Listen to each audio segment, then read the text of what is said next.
So, The Legend of Fall Creek. To be honest with you guys, I didn't even know this was a Halloween themed movie until I watched the trailer. And here it's been 20 years since tormented man disappeared from a party, and now he's returned home to take revenge against the bullies.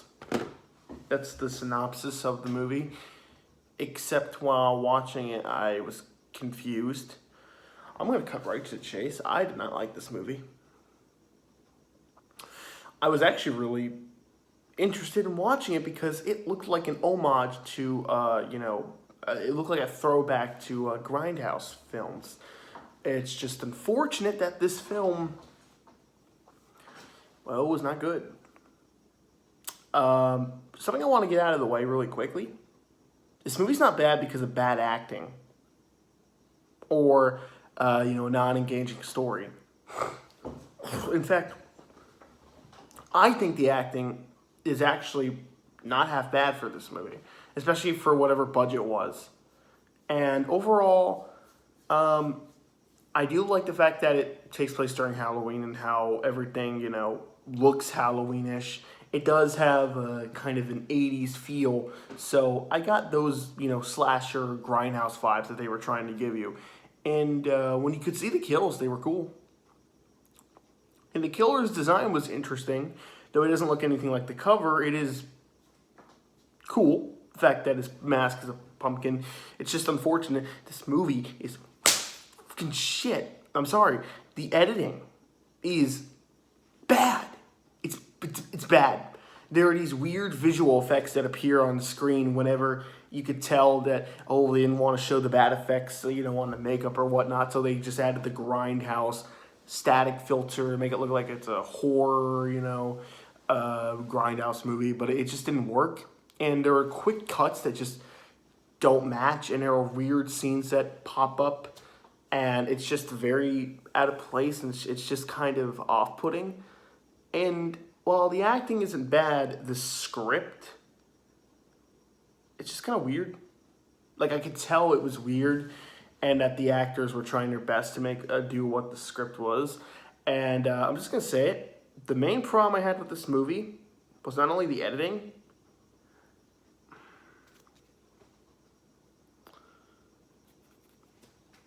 but it was the fact that this movie was boring. Because not a lot happens. It's just characters talking. Someone dies. We get a little bit more of information to the plot or whatever it was that honestly did a terrible job at explaining it. And then more talking, and someone dies. And while I think the acting is pretty good, there was one guy who plays as a cop who just was not that good. Not good.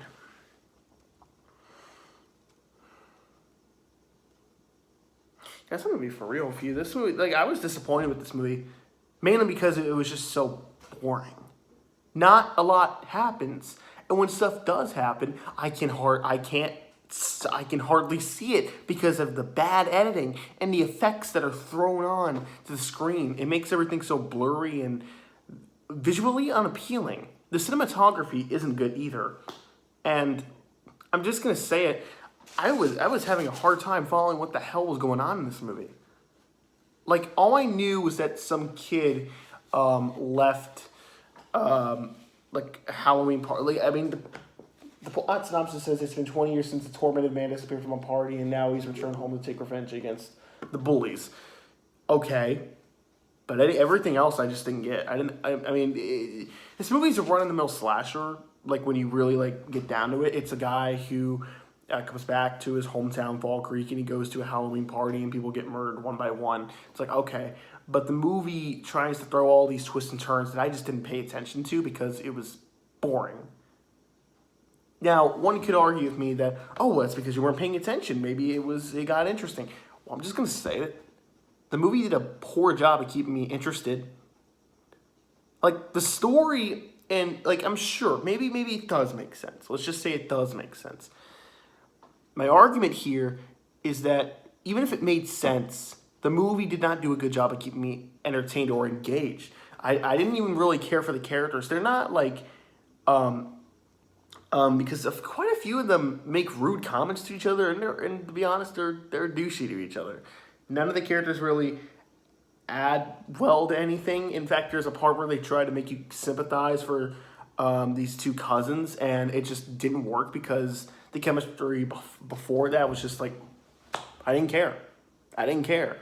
And then they started acting douchey to each other, and then the next scene they're like, hey, do you guys remember that one time we, had when we were kids? It's like they're trying to have a heart-to-heart moment. It's like it doesn't work because the scene previously just showed them being dicks. It's just weird. It was weird, and I didn't care for the characters. The kills weren't, from what you could see, they were creative, but it's the editing that's really... Pretty much what I'm trying to say is, this movie's boring because it didn't keep me engaged. The editing is really bad. While the acting's fine, the acting doesn't save this movie from those flaws. Good acting doesn't mean the movie's good.